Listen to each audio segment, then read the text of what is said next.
that not every woman wants to be provided for. Not every woman is domestic. Not every woman wants to cook, wants to, I mean, I'm a mom. I am not traditionally domestic. I mean, it is not natural for me to fall into a domestic role. I was pushed into that role at one point, and it caused a lot of strife because I had a lot of difficulty with it. Now, granted, it was a very toxic marriage to begin with, but I mean, even my family tried to tell that partner that she's not going to do well with this because we just know her personality. Yeah. I mean, my personality. I'm pretty, go get them. I'm a fighter, like literally, but also figuratively. I'm a fighter, And, that was exactly, that was a lot of what happened within my marriage, is that I got pushed into a role that was not natural for me. The expectation was placed on me, even though it was warned by myself and others, I'm going to struggle in this area. I mean, I do what needs to be done because it needs to be done, but it doesn't mean that that is naturally my role. I'm more of a, an A-type personality. Once you get to know me, I'm quiet until you get to know me, and then I'm very A-type. So that's more how I run my household. Doesn't work well with a man who necessarily has traditional values, Well, so I'm going to partially agree and then partially rebuff, and you'll understand what I mean by that here in a second. But just for starters, based on what you told me about this ex-partner of yours, I don't like. I'm going to give you an example that will make total sense to you. So that is the difference between, like, Andrew Tate's not even a good example. Like, who's a really just toxic dude that you can think of? See, that's the thing, is that I don't pay enough. I've seen their videos. I don't pay enough mind to remember their names because I really don't align with anything they say. Okay, well, maybe I'll give it a, yeah. As far as what? Sorry. As far as like specific names, I just have watched several of these different, supposed life coaches or dating coaches or whatever they call themselves.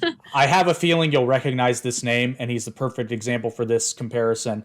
Does the name Myron Gaines mean anything to you? Yes. Okay, so these two examples that I'm about to give you are like the perfect dichotomy. Now, both would, well, it's funny, one wouldn't consider. So the comparison I'm going to draw is somebody like Myron Gaines and somebody like Aragorn. Okay. From Lord of the Rings. So I would say that your ex-partner, based on having never met him, based on what you've told me about him, I would say he's more of a Myron Gaines. Okay. Who identifies as masculine, but his behavior says very different things. And it was funny because I've seen some of their full-length podcasts, and I called bullshit on both of them almost immediately. I couldn't put my finger on it, but I've always had a pretty good radar. Like, some people have gaydar. I have a good bullshit reader. Like, I have a very good bullshit reader. And there was just something about them. I'm like, these two, they're fake. I can't figure out how yet. And then it's since come out that they're full of shit. And it shows, though, because he's so angry. And then you have somebody like Aragorn who, like, men and women will follow. Mm-hmm. But he never barks an order. Not once. Not in any of the books. Now, some things could be misconstrued as orders, like when he's telling the hobbits what to do, but that's like he's already earned that position of not necessarily authority, guardianship over them. And when you're responsible for people, you do have a certain degree of like, yes, I'm going to tell you what to do because I know better than you, and if you don't listen, you might die. So, but he never says you're going to do what I tell you to do because I'm the ranger, I'm the man. Well, and you're right. You are 100% drawing the line between healthy masculinity and unhealthy masculinity. However, you talk about him being a leader. I want to touch on something here that actually I also was thinking about earlier as I was starting to come up with, things that may come up in this conversation and things like that.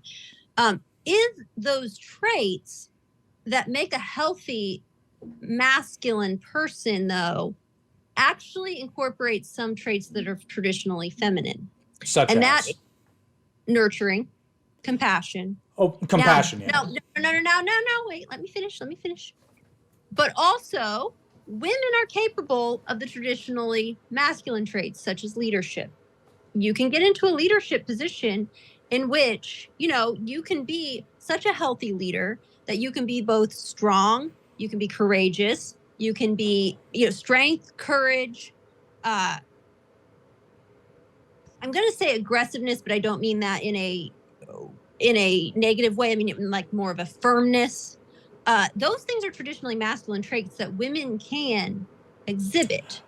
So And you're sorry, I don't mean to cut you off, but I just want to interject this real quick. You're touching on something that I was going to bring up a little bit later, and there's this common misconception that masculine and feminine are inherently male and female. Thank you. That's exactly where I was getting. Actually. Now, Thank you. there's an argument that could be made that they may be more common, but they're not mutually exclusive. Now, it's not even pushing back, it's just my perspective, because I've heard so many women tell me this, and I understand this is not universal, but I've met a lot of women who don't like being assertive, who don't like being put into that sort of authority. Like, they'd be authoritative over a child, but like they don't want to be in charge. It's not and they're not brainless, and they don't want to be told, but sometimes they just kind of want to be told what to do. And I know that's not universal, but that's where they're comfortable. But there are men that are the same way. I understand that. And they're comfortable in that. I don't mean that they are unhealthily introverted. I mean that they're comfortable in that.